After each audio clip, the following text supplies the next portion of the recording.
Hey, it's Arrow, and this is Frag. The art of breaking it down, defragging it. We've all got questions. We ask them, but we never question the answers. And if we do, it usually comes with a lot of judgment. Breaking down the questions, trying to figure things out without creating an interruption that is going to take you away from where you truly need to be. When I do these Frag podcasts, I'm on what's called a transition walk. I'm walking through a forest in South Charlotte, North Carolina. It's like 34 degrees out here today. My God. Chilly, leafless trees, bright, beautiful blue Tar Heel sky. It's gorgeous. It's gorgeous. So I come into this forest to listen. We just happen to defrag because while I'm listening, the answers that I am seeking tend to come into me. And it's like, wait. I'm not the only one that's going to hold this. If I'm going to receive it, my goal is to share it. I keep a Frag handwritten journal. I began that in November of 2017 because I had hit so many walls so hard, so often, that I couldn't take any more steps. And I broke down. So the next day, as a daily journalist, not as in like reporting news, but I keep a daily journal. And in those journals I've been writing in since 1994, it's places like that where you begin to recognize, wait a second, you're not asking the right questions. And the answers that you're getting, all you want to do is fight them. You don't want to deal with them in a way of learning more about yourself. This is Frag. Today the subject is the way it is. We've said that many times in conversations. Well, that's just the way it is. The way what is? Have you decided what that is? Defrag it. What is the way that it is? Well, the way of the world, the economy, politics. Oh, we all know what politics are about. It's the way that it is. And your job. Oh, how many times have you brought that up? It's the way it is. I'm not going to do anything. I'm not going to challenge it. I'm not going to become a stronger me. I knew what the snake was when I picked it up. It's the way it is. You do realize you don't have to accept that, right? That's pretty much an excuse for you to live out your comfort zone, to be available only to what you feel is the way that it is. You're challenged every day. And if you don't accept those challenges and go with those challenges, then how do you ever expect to change? Now, right away, people are going to say, but I don't want change. That's not the way the rules are written. Everything about you is nothing but change. In writing in the Frag journal, the handwritten version today, it occurred to me, yeah, I am very hard on myself, and that I'm very visible to the self that I am without having to look in the mirror. But if you pull the lens back and look over 46 years of broadcasting, heck, even with podcasting, I started it 9 years ago. Pull the lens back. What I am doing today as a podcast/broadcaster is all because of everything before this moment. So how dare I have the right to bring harsh judgment when in fact maybe I need to accept the way it is while growing where it needs to grow.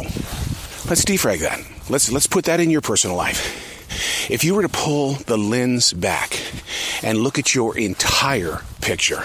Now, this is not about living in your past.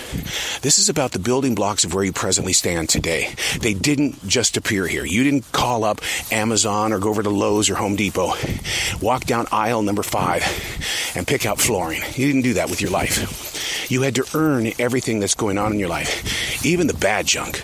Those hard lessons in life are what helps shape you in this moment of now. There are decisions that I make today where I kind of back away or I grow forward, and it's all based on something that happened in the past. Not that I'm living in the past. I use those as incredible tools inside my life chest so I can grow in a way that not only benefits myself, but it benefits others. Somewhere along the way that it is, somewhere along the way, my eyes opened. And I realized this isn't about me. This is about what you're going through in your daily chapters, what you're writing about, what you're putting out there as a broadcaster/podcaster. It's about who's receiving it. And if I don't put you ahead of all things that I do, then I'm not doing it right. I'm not doing it right. Well, let's break that down. Let's defrag that, okay? If you're giving your all to something, realizing that your all is going to be received, where does the way it is fit in there? Is it accepting you for you and whatever your mistakes are? It is you. You don't have to accept the mistakes, but you can grow from the mistakes. I say in my podcast that, we all make mistakes. Why not turn it into a tool? And when you start doing that and you start realizing that the lessons that you are picking up along the way can physically reach out and belong to somebody else who will, in return, give you a thank you, or they'll pass it forward to somebody else. And I've heard more musicians and actors and authors and things like that go, yeah, I'm blessed with this amazing creativity. But I know that once it's been received by a reader, a listener, somebody who's watching, that I've done my job, because they're going to pass it forward as well. I talk with chefs that say the same thing about family traditions and things. Knock it off when it comes to family recipes, because there are people around the world that can take your family's recipe and make it better. And that right there is the gift. We all want to live in this perfect world. We want things to go right all the time. And I'm very guilty of that. Oh my God. I'm having problems with a website that hosts my podcast, and it's loading up the pages very slowly. I've had to deal with this for a week. And it's like, okay, this is really angering me. Why am I allowing this to be such a negative spot in my life? And the reason why is because I want to live in the perfect world. I want to have where everything is running smoothly. Totally forgetting, when you pull that lens out, it's not running smoothly today. But do you want to go back to the world of AOL? I totally get it. The way it is. It brings peace to your heart when you finally just convince yourself, you know what? It's the way it is. And yet, that creative self inside of you is going, I can't settle. I can't just sit here and accept the way it is, because I know there's more. And it's coming to me and through me in ways that say, why are you just sitting around? What are you doing there? Break it down, defrag. You're shaming yourself. You're accusing yourself of stopping when the rest of you is saying, no, we're fine, because it's the way it is. In this perfect world that we're all trying to live, we all realize we can go onto Amazon. 2 days later, your package arrives. And you get addicted to that because, man, when that package arrives, it's like Christmas every day because, okay, what's in this one?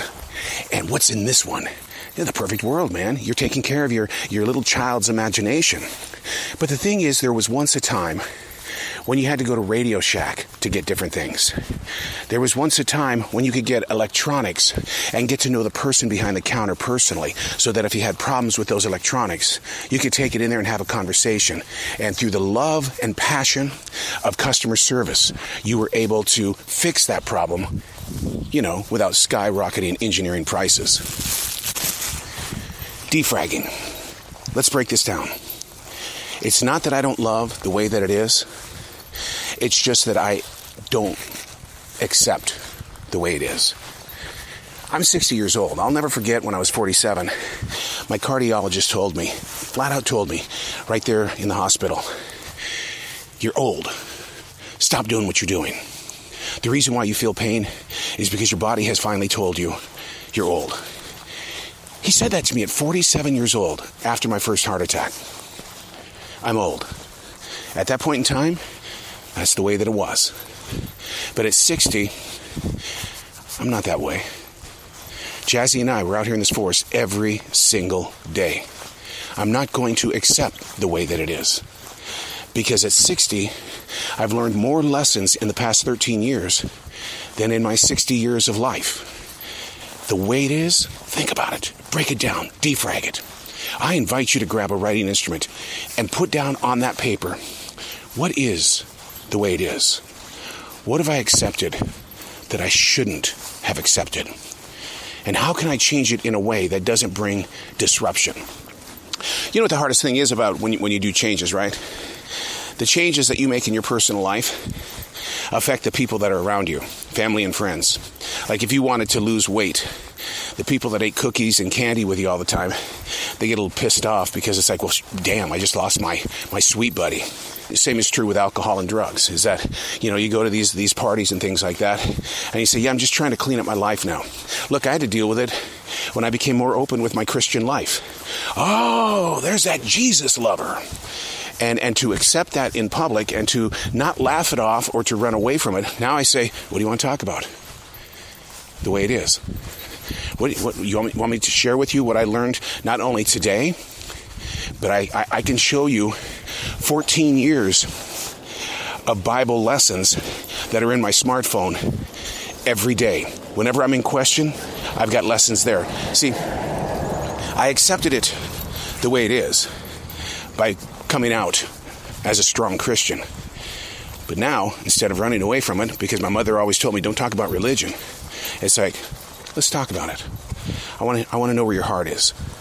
I'm not going to thump anybody with the Bible, but if you're going to make an accusation about me being a Jesus lover, let's talk about it. Let's find out why. Defrag it. Defragging is an opportunity for you to have an honest-to-God conversation with the self that you are. You have got to ask the questions. We do it all the time, but are you asking the right questions? And when you get an answer inside your heart, question it. I'm Arrow. That's Defrag.